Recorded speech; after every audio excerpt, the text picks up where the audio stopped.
13th day ng OJT sa aming LCR City Hall, July 28, 2025.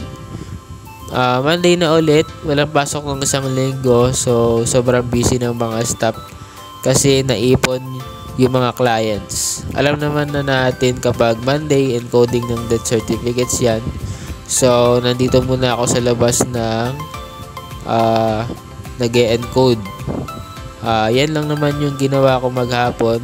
Dito sa labas, medyo kinakaya ko pa yung lamig eh. Sa looban talaga, sobrang lamig. Konti na lang magkaka-penguin na. Minsan, lumalabas ako para magpainit konti kasi para akong magkaka-hypothermia. Believe talaga ako kala Sir JR at Master, no? Naka polo shirt lang sila tapos unbothered sila sa lamig. So, yun lang muna for today. Thank you.